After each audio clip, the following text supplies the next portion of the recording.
A rich man begins to doubt if anyone around him truly cares about him. To find out, he feigns being incapacitated and observes everything in silence. Over time, the masks fall, and the truth is revealed before his eyes. But it is a simple young woman who shows him what he was never able to buy. If this beautiful story of overcoming and love interested you, don't forget to subscribe to our channel and tell us from which city you are watching us. Continuing. The morning arrived softly through the wide windows of the triplex apartment on Avenida Faria Lima, in São Paulo.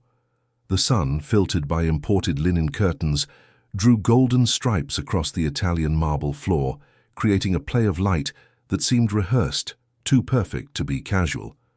Eduardo Almeida observed that scene while drinking his coffee, prepared exactly as he preferred, served in a porcelain cup that cost more than many people earned in a month. Everything there was impeccable. Everything there was controlled. Everything there seemed exactly as it should be. At 46 years old, Eduardo had built an empire in the technology sector. He had started from zero, with a bold idea and a lot of hard work, transforming a small startup into one of the most valuable companies in the country. His name was synonymous with success. He appeared in business magazines, was invited to exclusive events, and had access to places that most people only knew through photographs on the internet. His fortune allowed him to live in a world where everything was possible, where any desire could be fulfilled with a simple phone call. But on that Thursday morning, while watching his wife Patricia get ready for yet another charity event, Eduardo felt something different. It wasn't the first time that sensation had visited him. It was like a silent discomfort, a question that insisted on echoing inside him, even when he tried to ignore it. Did anyone there really care about him? Or was all of that just an elaborate performance, sustained by money and convenience? Patricia passed through the dining room like an elegant hurricane. A designer dress, jewelry that sparkled with every movement, French perfume that left a trail of sophistication wherever she went. She barely looked at Eduardo, only murmuring something about important appointments, about influential people who would be present, about the need to maintain appearances. Appearances. That word echoed in Eduardo's mind like a funeral bell. How many times in recent years had he realized that the conversations at home always revolved around money, status, and image? How many times had Patricia shown genuine interest in knowing how he was, what he felt, what he thought, beyond the company's numbers? Eduardo couldn't remember. The memories blurred into a fog of social events, formal dinners, and superficial discussions about who had bought what, who was traveling where, and who had been seen with whom. His son Tiago was no different. At 23, having graduated in business administration from an elite American university, the young man seemed to have inherited only the taste for luxury, but not his father's discipline or work ethic. He worked in the family business, but Eduardo knew that his son's motivation was not to build something of his own or continue the legacy. Tiago was there because it was convenient, because it guaranteed access to a standard of living he didn't have to earn. His conversations with his father were always practical, objective, and often related to financial requests or permissions for expensive trips.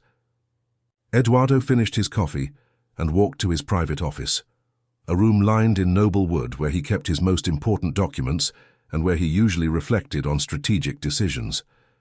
But this time, it wasn't numbers or business occupying his mind. It was something much more personal, much deeper. In recent months, small details had accumulated like stones on a path. The way Patricia had reacted when he mentioned being too tired to attend an important party, her visible irritation, her concern not for his well-being, but for what others would think. The way Tiago sought him out only when he needed something, never simply to talk, to be present. The friends who always called with ulterior motives, seeking favors, contacts, or investments. Eduardo sat in the leather armchair and closed his eyes. Was he being unfair? Was he projecting unfounded fears onto people who truly cared? Or did he, deep down, always know the truth, but preferred to pretend he didn't see it? The answer came unexpectedly but clearly. He needed to know, he needed to be sure. Not as a cloudy suspicion, but as a concrete truth, impossible to ignore. And for that, he would need to do something radical, something that would put him in a vulnerable position. that would temporarily strip him of everything that defined him in the eyes of others. It was then that the idea began to take shape. What if he feigned being incapacitated? What if he created a situation where he needed constant help, where he couldn't simply solve everything with money or influence? Who would stay by his side? Who would show genuine care when he could offer nothing in return besides his vulnerable presence? At first, the idea seemed absurd, but the more he thought about it, the more it made sense. It wouldn't just be a test. It would be a way to see through the masks everyone wore. It would be like removing a distorted lens and finally seeing the naked, raw reality. Eduardo knew he couldn't execute a plan like this alone. He would need someone trustworthy, someone who understood his reasons without judging him. It was then that he thought of Roberto Mendez, his doctor and friend for over 20 years. Roberto was one of the few who had known Eduardo since before the fortune, since the times when he was still struggling to establish the business. He was someone who had never asked for favors, never sought advantages, and had always maintained an honest and direct friendship. That same afternoon, Eduardo called Roberto and arranged a discreet meeting at his private clinic. When he arrived, he was received with the same warm smile as always. Roberto was a man in his 50s, with graying hair, a penetrating gaze, and a rare capacity to truly listen. Eduardo didn't beat around the bush. He explained his suspicions, his doubts, his fears. He spoke about the feeling of being surrounded by people who loved his money, but not him. He described the loneliness he felt, even while always surrounded by people. And then, with a determination that surprised even himself, he presented the plan. Roberto listened to everything in silence, without interrupting. When Eduardo finished, the doctor remained thoughtful for a few seconds before speaking. "Are you sure about this, Eduardo? This kind of thing can reveal truths that you might not be prepared to face." Eduardo took a deep breath. "I need to know, Roberto. I can't live in doubt anymore. I'd rather face a painful truth than continue pretending everything is fine." Roberto nodded slowly. "All right, I'll help you. But you need to be aware of the consequences. If they find out it was all a sham, trust can be broken in an irreparable way." Eduardo knew that. But at that moment, the need to know the truth was greater than any fear. They began to plan the details. It would be a convincing accident, something that would leave Eduardo temporarily unable to move on his own, but without real severity. Roberto would provide the necessary medical backing, issue reports, and give guidance on specific care. Everything would be carefully orchestrated to look real. When Eduardo returned home that night, he observed everything with different eyes. The impeccable decoration, the valuable works of art, the furniture of exclusive design, everything that had always represented achievement now seemed empty. What really mattered wasn't there. It was in the attitudes, the gestures, the genuine presence. Patricia was in the bedroom, talking on the phone about details of a trip she planned to take with friends to a spa in Tuscany. She didn't even notice when Eduardo entered. Tiago was in the television room, playing video games with headphones on, completely absorbed in his own private world. Eduardo sat on the terrace, watching the city lights that stretched infinitely before him. São Paulo pulsed with its characteristic energy, millions of lives intertwined, each with its own stories, struggles, and truths. And there he was, at the top of one of the city's most luxurious buildings, feeling more alone than he had ever imagined possible. The decision was made. In a few days, everything would change. Eduardo would put into practice the plan that he believed would finally reveal who the people around him were. He had no way of predicting that this decision would not only reveal truths about others, but also about himself.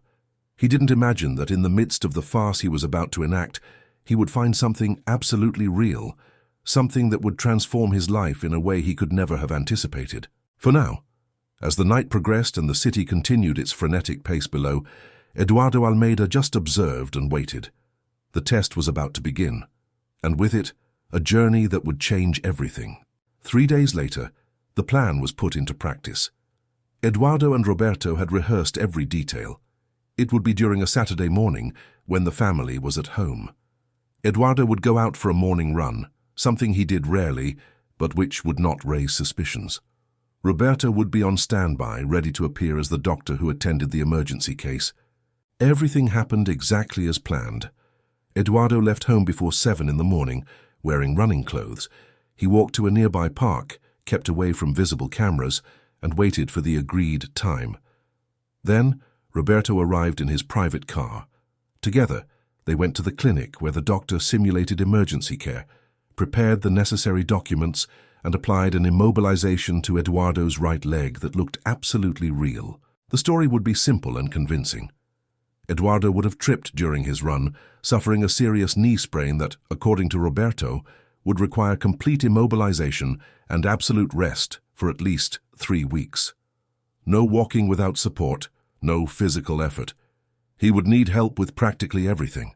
When Eduardo returned to the apartment, leaning on crutches and with his leg properly bandaged, the scene that awaited him was exactly what he expected, but it still hurt in a way he hadn't anticipated. Patricia was in the living room, impeccably made up, ready to go out. Upon seeing him, her eyes widened, not so much with concern but with surprise and, Eduardo realized with painful clarity, annoyance. "Eduardo, my God, what happened?"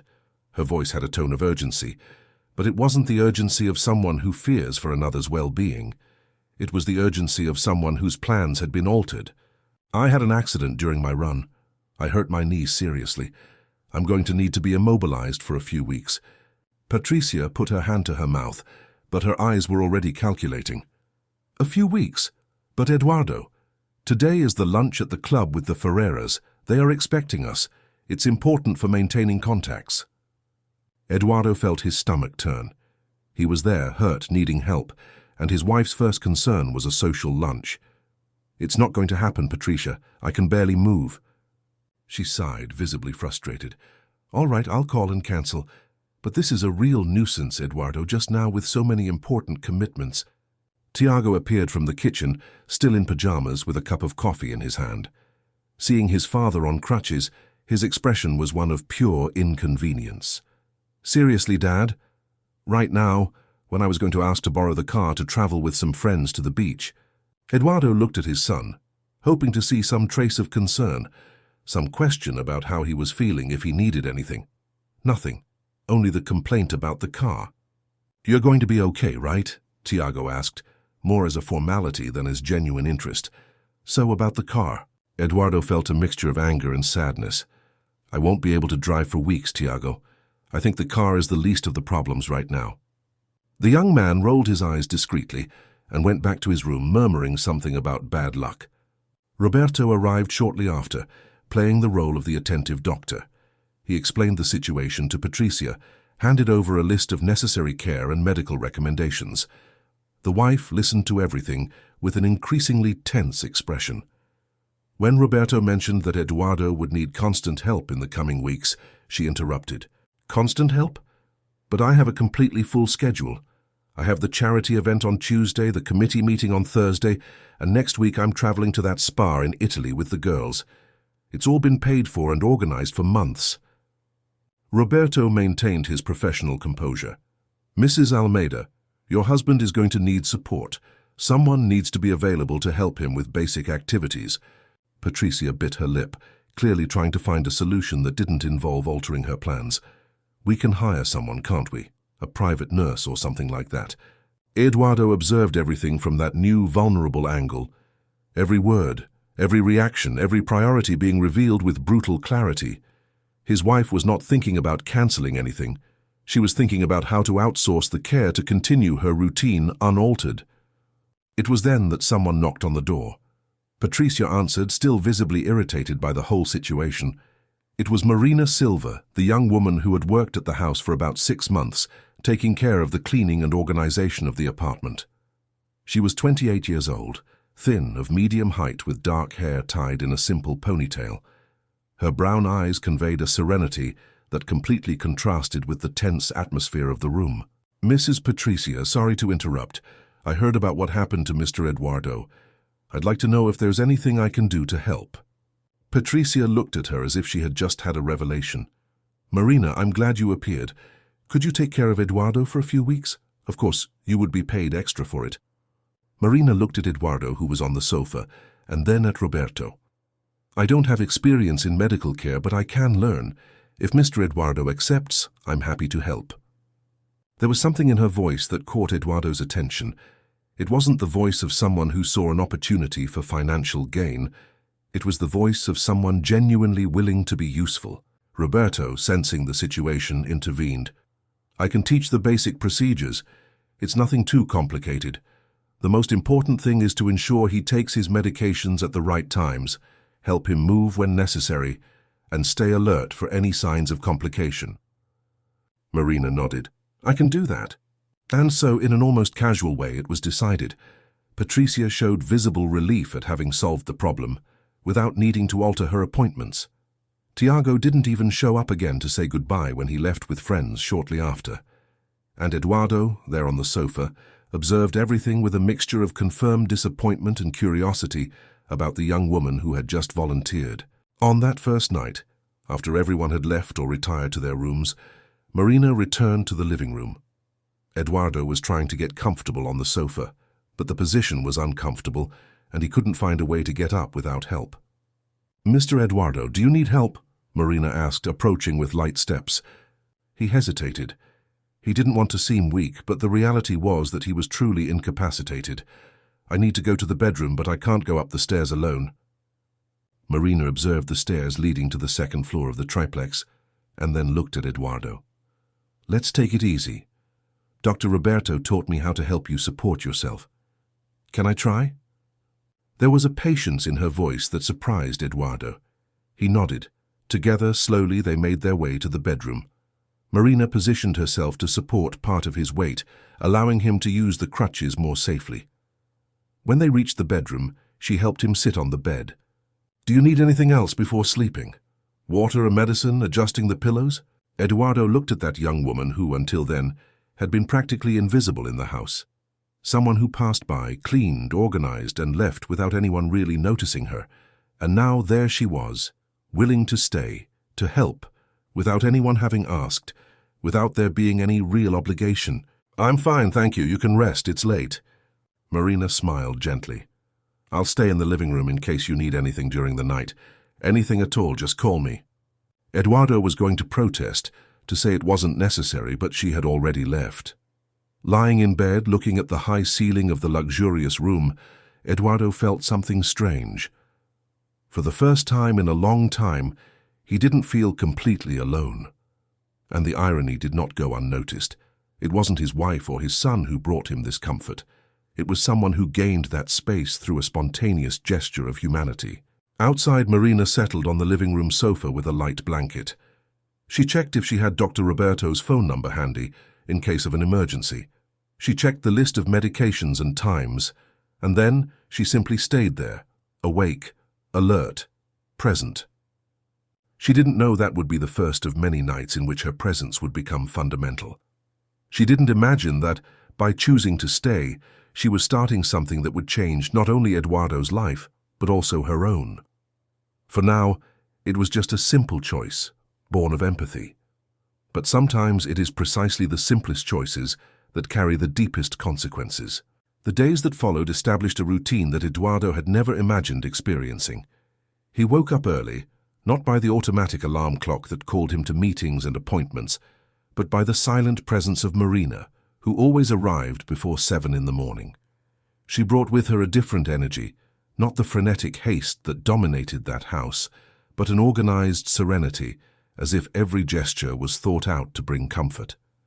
In the first week, Eduardo observed everything with the distance of someone executing a plan. He saw Marina prepare his coffee exactly as he liked it, even without him having stated his preferences. She simply noticed. She realized he added only 1 spoonful of sugar, that he preferred his bread toasted to a medium point, that he liked fresh squeezed orange juice, but without ice. "How do you know these things?" Eduardo asked one morning, genuinely curious. Marina smiled while arranging the medicines on the tray. "I observe, Mr. Eduardo. In the months I've worked here, I've always paid attention to details. It's part of my job to make things more pleasant for everyone." It was a simple answer, but revealing. Marina wasn't doing anything more than she had always done. The difference was that now Eduardo was paying attention, and the more he observed, the more he realized how attentive she was in a way that no one else in the house demonstrated. Patricia appeared eventually, always in a hurry, always with a plausible excuse for not being able to stay. On Tuesday, it was the charity event she simply couldn't cancel. On Thursday, the committee meeting that depended on her presence. By the weekend, she was already packing her bags for the trip to Italy. Before leaving, she entered the room where Eduardo was resting. "Are you sure you're going to be okay? I really need this trip. Everything is paid for and the girls are counting on me." Eduardo looked at his wife, so beautiful, so well-dressed, so distant. "You can go, Patricia. Marina is taking care of everything." Something flashed in her eyes, a quick relief that was almost offensive in its transparency. "Good. Anything at all, you call me. The connection there is great, so it's no problem." She leaned in to kiss his face, but it was a mechanical, empty gesture. Then she left, leaving only her expensive perfume as a memory of her fleeting presence. Tiago was even more absent. He appeared for meals when convenient, but spent most of his time locked in his room or going out with friends. On the rare occasions he crossed paths with his father, the conversation was superficial, almost obligatory. "And you, Dad? Getting better?" It was always the same question, asked in the same tone, without real interest in the answer. "Gradually," Eduardo responded, tired of waiting for something deeper. "Cool." Tiago was already looking at his cell phone. "I'm going out. See you later." The contrast with Marina was glaring. She was always present but never invasive. She knew when Eduardo preferred silence and when he needed conversation. One afternoon, while helping him move to the balcony, she noticed he was particularly pensive. "Are you all right?" she asked, her voice laden with genuine concern. Eduardo hesitated, but something in that simple question made him want to be honest. "Sometimes I wonder if I built everything wrong, Marina. The company, the money, this whole life. What for, if in the end I'm here, needing help, and the people who should be by my side aren't?" Marina helped him sit in the balcony chair, and then took another for herself, sitting next to him. "You didn't build anything wrong. You achieved things that most people only dream of. The problem isn't what you have. It's how some people value only what they can gain from it."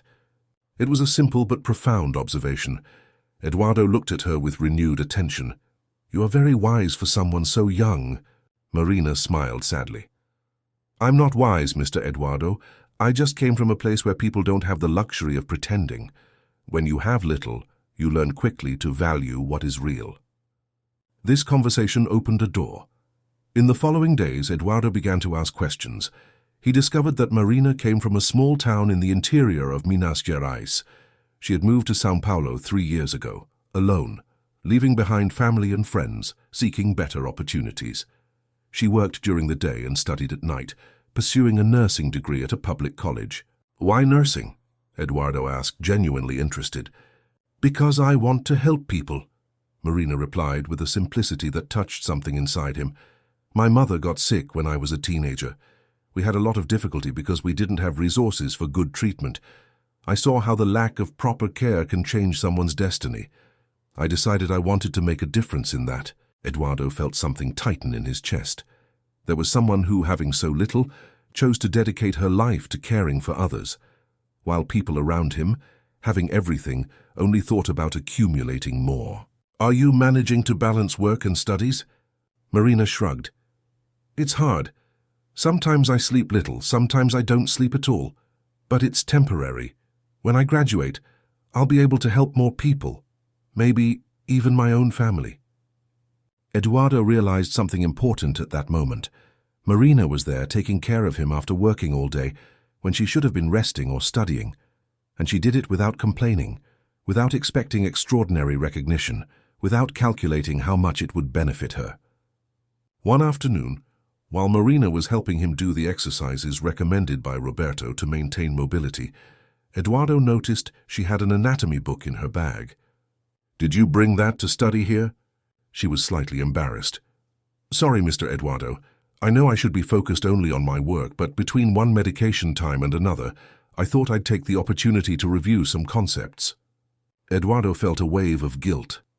"You don't need to apologize, Marina. In fact, I feel like I'm getting in the way of your studies. You should be using this time for yourself." Marina shook her head firmly. "You're not getting in the way of anything. This here is practical. I'm learning much more than I would learn just from books. Taking care of you has taught me things that no class could teach." That touched Eduardo deeply. She didn't see that situation as a burden, but as a learning opportunity. Meanwhile, Patricia sent messages from the spa complaining that the massage wasn't good enough, and Tiago called asking for extra money for a weekend with friends in Buzios. One night, Eduardo woke up with a sharp pain in his leg. The discomfort was a result of the prolonged immobilization, something Roberto had warned him might happen. He tried to get up alone to get a painkiller, but lost his balance and almost fell. Marina appeared instantly. She was sleeping in the living room again, even after Eduardo had insisted it wasn't necessary. She helped him stabilize, got the medicine with water, and stayed by his side until the pain passed. "You don't need to do this, Marina. You don't need to sleep in the living room every night. You can rest in the maid's room." She looked at him with those serious brown eyes. "I prefer to stay close, Mr. Eduardo. What if something happens and I don't hear you?" It was a genuine concern, devoid of any interest beyond his well-being. Eduardo realized in that silent moment of the early morning that he was in the presence of something rare, someone who cared not about what he had, but about who he was, someone who chose to stay not out of obligation or benefit, but out of empathy. "Thank you, Marina. Not just for tonight, but for everything. You have been much more than I deserve to expect." She smiled, a tired but genuine smile. "You deserve to be cared for with respect, Mr. Eduardo. Everyone does." When she returned to the living room, Eduardo stayed awake for a long time, staring at the ceiling. His plan was working perfectly. He was seeing exactly who the people around him were. Patricia and Tiago had revealed their priorities with brutal clarity. But there was something he hadn't planned for. He didn't expect that in the midst of this painful revelation about his family, he would find someone who represented everything he had always sought and never found: simplicity, loyalty, genuine care. And for the first time since he had started that farce, Eduardo felt something beyond disappointment. He felt hope. The hope that maybe, just maybe, not everything in his life was empty. That maybe there existed people capable of seeing him beyond the fortune, the status, the power. But with this hope also came a growing weight. With each passing day, the farce became harder to sustain, not because of physical difficulty, but because of emotional guilt. Marina was dedicating time, energy, and care to someone who, in reality, didn't need it all. And Eduardo knew that when the truth came to light, she would be the most affected. He wasn't ready to end the test yet. He still needed to see how far the indifference of his family went, and how far the dedication of that young woman who entered his life so unexpectedly went. But a certainty began to form in his heart. When it all ended, when the truth was revealed, his life would never be the same again. And perhaps, he thought as he finally fell asleep, that wasn't necessarily a bad thing. The second week brought subtle but significant changes. Eduardo began to realize that he looked forward to Marina's arrival every morning, not for the physical help she offered, but for her presence, for the way she transformed that luxurious and cold space into something that felt for the first time in years like a home. Patricia had returned from Italy tanned and relaxed, but her presence at home continued to be fleeting and disinterested. When asked how her husband was, she answered with canned phrases, eyes on her phone, mind already on the next appointment. When Eduardo tried to start a deeper conversation about their relationship, she simply deflected the subject. "Darling, let's not get dramatic. You're recovering well, you have Marina taking care of everything. Let me take the opportunity to resolve some pending matters before you get back to full activity. The company needs you focused, not distracted by these existential reflections." Existential reflections. That was how she described his questioning of the emotional void he felt. Eduardo didn't insist. He already knew the answer he was looking for. The test had revealed everything with painful but necessary clarity.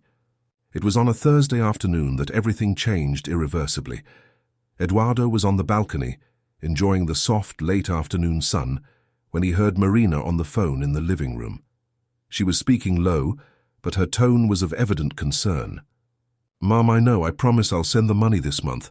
I just need to organize things better." Her voice carried a weight Eduardo had never heard before. "No, it's not because I don't want to help. It's just that this month there were some extra expenses with college books. I know it's important, I'll find a way." When she hung up, Eduardo called gently. "Marina, is everything okay?" She turned, trying to hide her concern with a forced smile. Yes, it is, Mr. Eduardo. Just resolving some personal things. He invited her to sit down. By that point, they had already developed a relationship that went beyond employer and employee. There was mutual respect, a connection that grew with every conversation. Marina, if you have a problem, maybe I can help. She hesitated but then sighed. My mother still has some health problems. She needs continuous treatment that the public system doesn't completely offer. I help with what I can, but this month is tighter.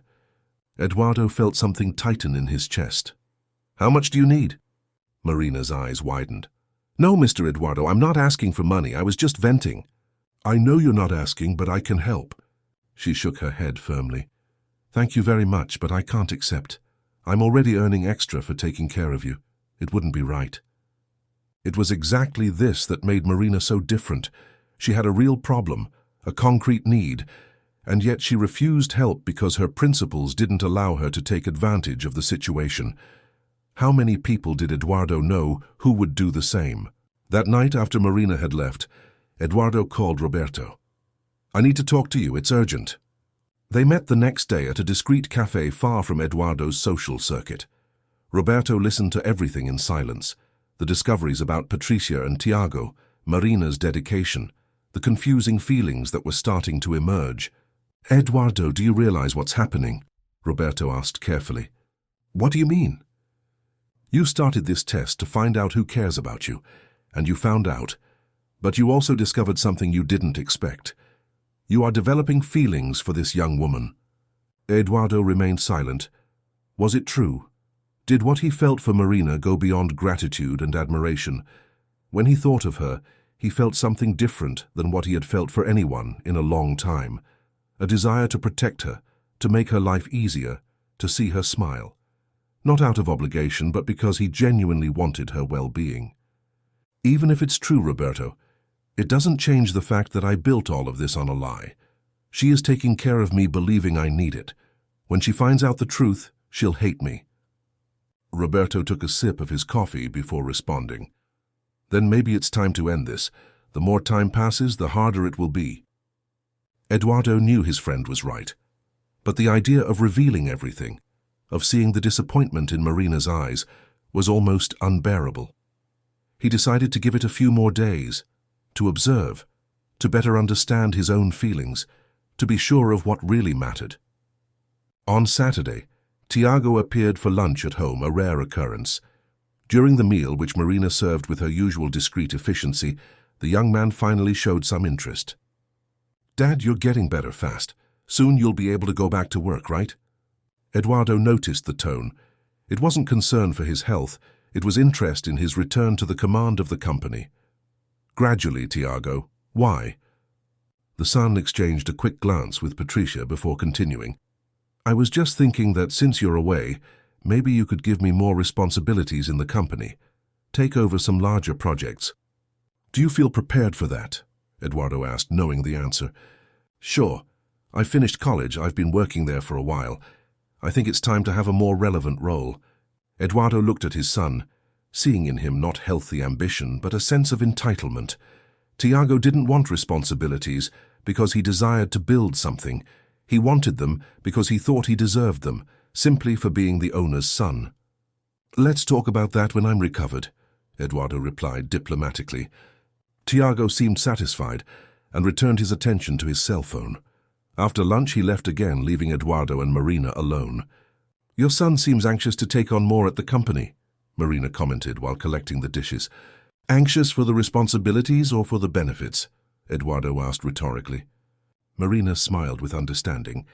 Sometimes we only learn the value of things when we have to earn them on our own. Did you learn that way? She nodded. Everything I have was conquered with a lot of effort. That taught me to value every small victory. And it also taught me that the greatest riches are not material. Eduardo watched her as she organized the kitchen with precise and efficient movements. There was someone who had so little in material terms, but was infinitely richer in values, character, and integrity than anyone in his social circle. Marina, can I ask you a personal question? She looked at him, curious. Sure. Have you ever regretted coming to São Paulo? Leaving your life in the interior to chase an uncertain dream? Marina thought for a moment before answering. Sometimes the longing is strong. Sometimes the loneliness is hard. But I don't regret it, because if I hadn't come, I wouldn't be learning everything I've learned. I wouldn't be becoming the person I want to be. And I've met important people. How so? She smiled shyly. Like you, for example. Taking care of you has taught me a lot about patience, about observation, about how small gestures can make a difference. This will make me a better nurse in the future. Eduardo felt something deep move inside him. She saw that experience not as an extra job or a burden, but as an opportunity for growth. While others around him only thought about what they could extract from him, Marina thought about what she could learn and become. Thank you for saying that. And thank you for everything you've done, not just the practical work, but for truly being present. Marina blushed slightly. It's the least I can do, Mr. Eduardo. You have always been respectful and kind to me, even when I was just the person who cleaned the house. That means a lot. That night, Eduardo had difficulty sleeping. His thoughts spun non-stop. He had started that plan with a clear objective, to discover who the people around him were. Mission accomplished. He knew exactly who Patricia was, who Tiago was, and who the friends were who only called when they wanted something. But he had also discovered who Marina was, and more importantly, he was discovering who he himself was, or rather, who he wanted to be. Not the Eduardo who accumulated riches and impressed people, but the Eduardo who could make a real difference in someone's life. The Eduardo who could be vulnerable, true, human. The farce had to end. He knew that. But how? How to reveal everything without completely destroying the trust of that person who had become so important? How to explain that he had put to the test precisely the one who never needed to be tested? On Sunday morning, Marina arrived to find Eduardo particularly pensive. "Are you worried about something, Mr. Eduardo?" He looked at her, at those brown eyes full of genuine concern, and almost confessed everything at that moment, but he couldn't. "Not yet. Just thinking about some important decisions I need to make soon." Marina nodded. Difficult decisions always appear when we are most vulnerable. But I think it's in those moments that we really discover who we are and what we want. She was right. Eduardo was discovering exactly that. And what he wanted was becoming increasingly clear. He wanted honesty instead of appearances. He wanted connection instead of convenience. He wanted people who saw him as a human being, not as a source of benefits. And more than anything, he realized with frightening clarity, he wanted the possibility of building something real with someone who represented everything he valued. Someone like Marina. But first he needed to clear the past. He needed to reveal the truth, face the consequences, and then perhaps he could start over. The right way this time. The decision was made. It was time to end the farce, whatever the cost. Monday morning dawned cloudy over São Paulo. Eduardo woke up with the weight of the decision he had made. Today would be the day. He couldn't postpone it any longer. The farce had to end, no matter how much it hurt. He called Roberto early, asking him to come to the apartment. He needed support, someone to witness what he was about to do and perhaps help pick up the pieces that would surely follow. Marina arrived punctually at 7, as always, bringing with her that serene presence Eduardo had learned to value so much. "Good morning, Mr. Eduardo. How did you spend the night?" He could barely look her in the eyes. "Well, Marina, I need to talk to you. It's important." Something in his voice made her stop, attentive. "Sure, did something happen?" "Let's wait for Dr. Roberto to arrive. He's on his way here." Marina nodded, but Eduardo could see the concern growing in her eyes. She prepared the coffee, organized the medications as she did every day, but there was a tension in the air that wasn't there before. When Roberto arrived, the weight in the apartment was almost palpable. The three sat in the living room, Marina visibly confused about what was happening. Eduardo took a deep breath, gathering courage for what he was about to do. "Marina, you need to know something. Something I should have told you a long time ago." She looked at him expectant, her hands clasped in her lap. "I never hurt my knee. There was never an accident. All of this was staged." The silence that followed was deafening. Marina blinked several times as if processing the words she had just heard. "What do you mean, staged?" Eduardo felt the guilt rising like bile in his throat. I was suspicious of the people around me. I wanted to know if anyone really cared about me or just my money and status. So, with Roberto's help, I feigned being incapacitated. It was a test. Marina stayed still. The color drained from her face. A test, she repeated, her voice barely above a whisper. Yes, and what I discovered changed everything for me. I saw clearly who the people in this house are. Patricia, Tiago, they all revealed their true priorities. But you, Marina, you showed something completely different. You showed genuine care, dedication, empathy. You passed a test that should never have been applied to you. Tears began to roll down her face, silent and devastating. Eduardo felt each one of them like a knife wound. You lied to me, she said, her voice trembling. For weeks, I took care of you. I worried. I lost nights of sleep. I reorganized my life, all thinking I was helping someone who truly needed it. I know it was terrible of me, but I need you to understand that. Marina stood up abruptly. Understand what? That I was part of an experiment. That my feelings, my time, my dedication were just variables in a laboratory test? She wiped the tears with the back of her hand. I opened up to you. I told you about my mother, my dreams, my difficulties. Meanwhile, you were there, observing, judging, measuring my reactions as if I were a guinea pig. It wasn't like that, Marina. Please, let me explain.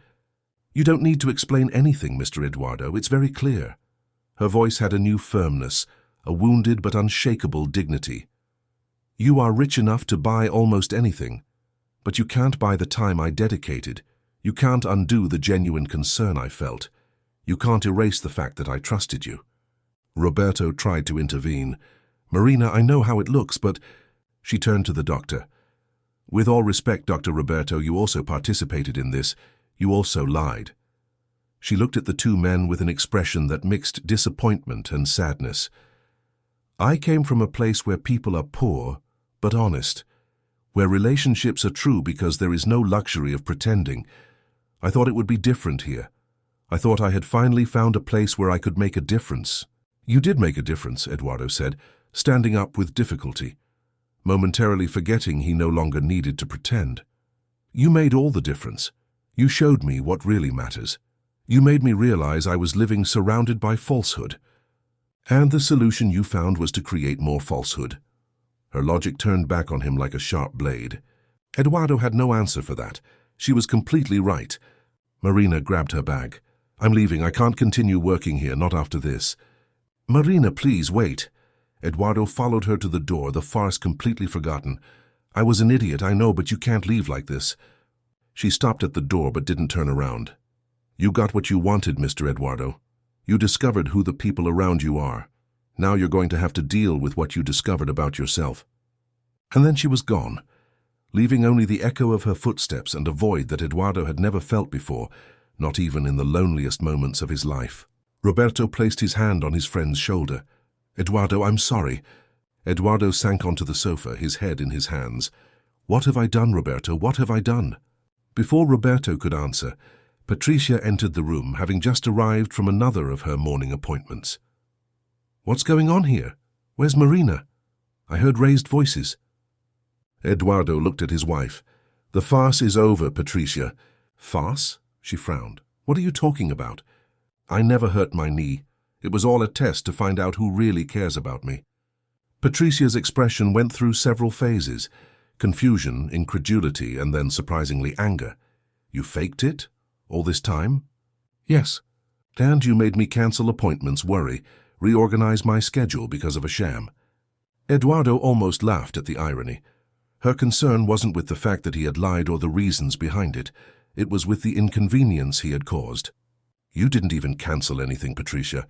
You went to Italy. You continued your life exactly as it was. The only person who actually worried was Marina. Patricia crossed her arms. So all of this was to test me and Tiago? It was to understand who is really by my side. And what's the verdict? Her voice had a tone of defiance. Eduardo looked at her. He really looked. He saw the beautiful, elegant, perfectly dressed woman he had married 20 years ago, but he couldn't see anything beyond that. No real emotional connection, no complicity, No true love. I think you know the answer, Patricia, she huffed. You're ridiculous, Eduardo, creating unnecessary dramas. We are a successful couple, we have a comfortable life, we are socially respected. What more do you want? I want someone who cares about me as a person, not as a status symbol. Patricia rolled her eyes. I don't have time for these existential crises of yours. I have lunch with potential investors for the foundation. Let's talk about this when you're back to being rational.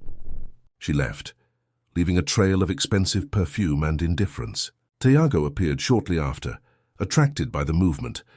Can someone explain to me what's happening? Marina ran out and looked like she was crying.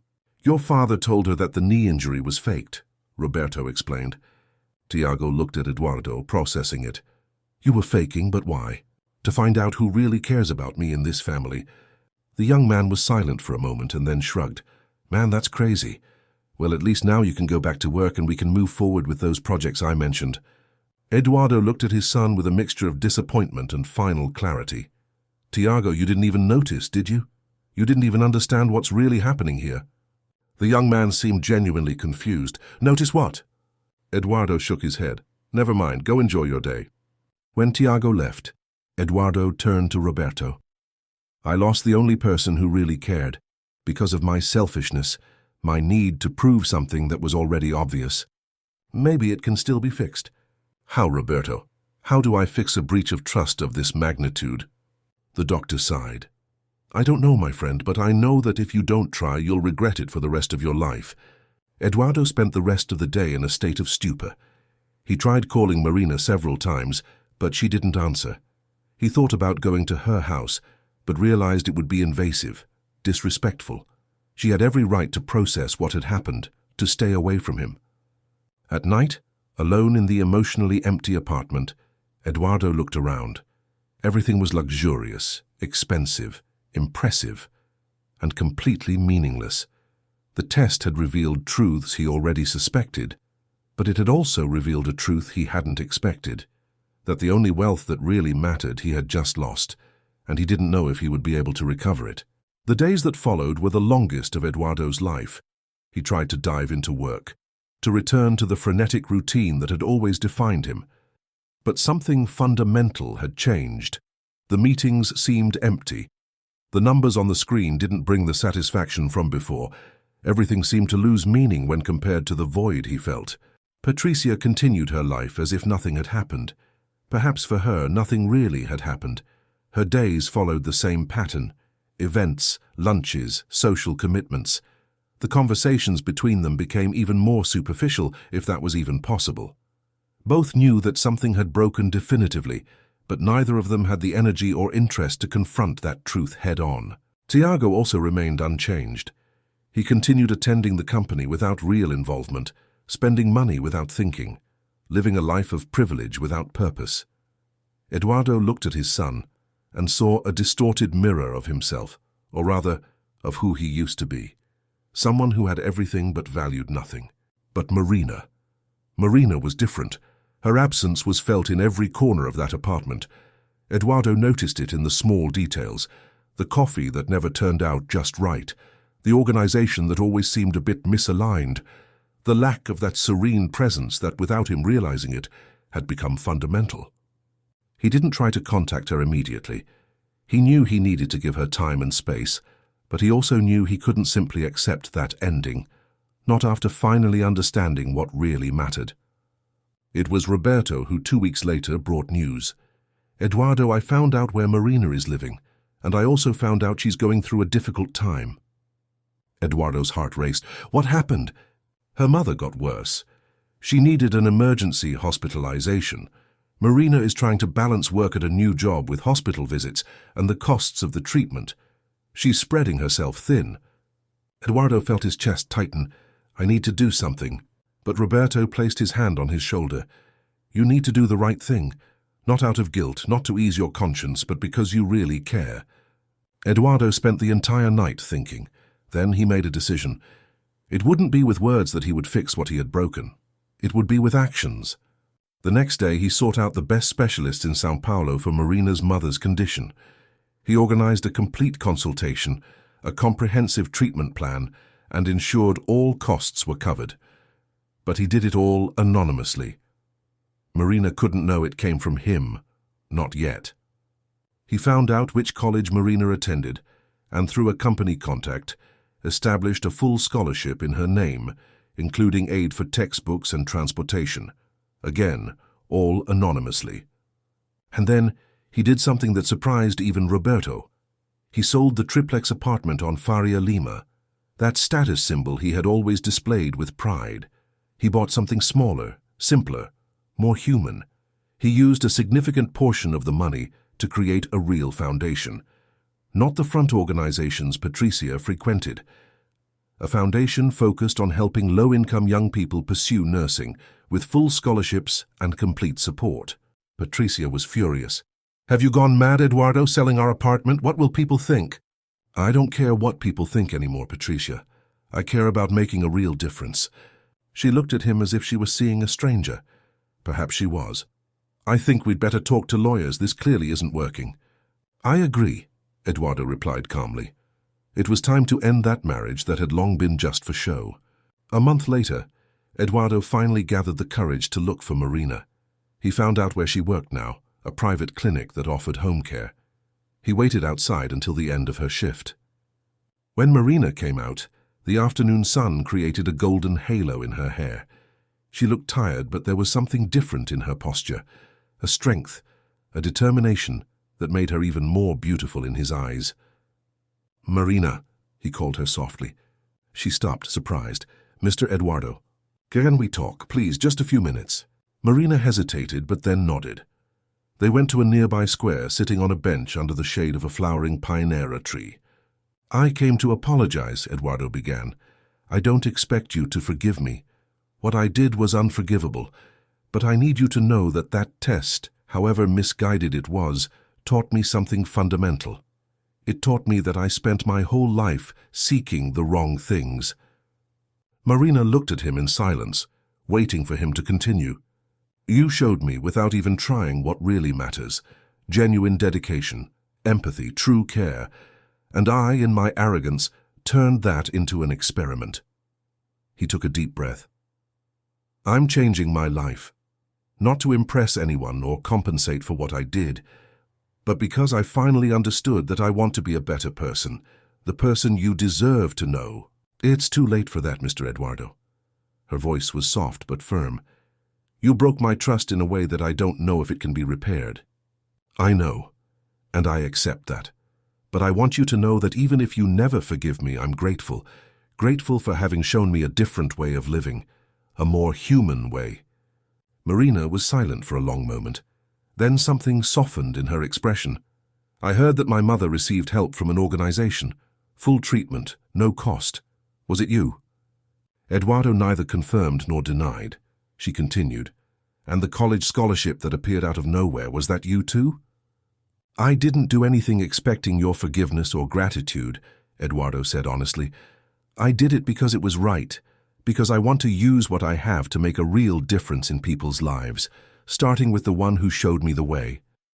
Tears began to roll down Marina's face. "Why are you doing this?" "Because I learned that true wealth isn't in bank accounts or luxury apartments. It's in being able to help, in making a difference, in being useful. You always knew that. It took me 46 years to learn." Marina wiped her tears. "It's going to take time, you know, for me to trust again." "I know. And I'll be here, respecting your time, your space, your limits. Not as an employer, not as someone who expects something in return, but as someone who immensely admires who you are and wants, if you allow it, to be part of your life in some way." She looked at him for a long moment. Then, for the first time since the revelation, she smiled. A small, cautious but real smile. "Maybe we can start as friends, see where it leads." Eduardo felt a wave of relief and hope. Friends is perfect. In the months that followed, Eduardo rebuilt his life from zero. The divorce from Patricia was finalized without drama. She kept what she wanted, money and freedom to continue her social life. He kept what really mattered, the chance to start over. Tiago, confronted for the first time with real limits and the need to truly work, initially resisted. But gradually, with fewer resources at his disposal, He began to understand the value of his own achievements. Eduardo's foundation grew.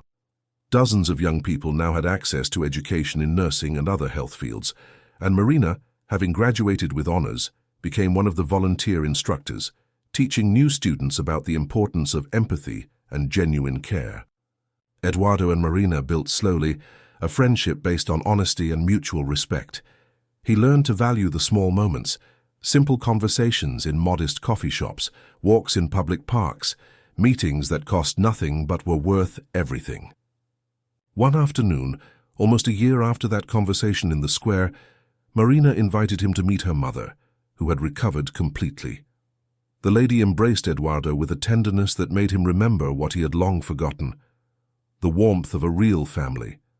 "My daughter told me your story," Marina's mother said, "and I see in you someone who has learned an important lesson, that the heart is worth more than any fortune." Eduardo looked at Marina, who was smiling beside her mother. Her teacher was exceptional. That night, walking through the illuminated streets of São Paulo, Eduardo felt something he hadn't felt in years. Peace. Not the false peace bought with luxuries and distractions, but the true peace that comes from living in alignment with your values. "Marina, can I ask you something?" "Sure." "Have you truly forgiven me?" She stopped, pensive. Forgiving doesn't mean forgetting. It means choosing not to let that define who we are forever. You hurt me, but you also showed me something important, that we can learn, change, and grow. So yes, I have forgiven you, and more importantly, I learned to trust again. Thank you, not just for the forgiveness, but for having taught me what really matters. Marina smiled. You know what's funny? You created a test to find out who cared about you, but in the end the biggest test was for yourself, and you passed. Eduardo took her hand gently. It was squeezed between his fingers, and for the first time in a long time, Eduardo Almeida felt truly rich. Not because of the money in his account, not because of the company he had built, not because of the status he once flaunted, but because of the possibility of loving and being loved for who he really was, for the capacity to make a real difference, for the transformation that was born of pain but blossomed into something beautiful. The man who had started it all wanting to discover who the people around him were had discovered in the end who he himself was, and more importantly, who he wanted to be. And with Marina by his side, walking through the illuminated streets of a city that never stopped pulsing, Eduardo finally understood the true meaning of being home. It wasn't a place, it was a person. It was a feeling. It was the certainty that after a long journey, he had finally found something that no fortune could buy. Something simple, but infinitely precious. True love. Dear listeners, we hope that Eduardo and Marina's story has deeply touched your heart. If you were moved by this journey of discovery, transformation, and true love, leave your like, subscribe to the channel, and tell us in the comments what marked you most in this narrative. Every day we bring intense stories like this one, which reveal the deepest side of the human soul and make us reflect on what really matters in life. We wait for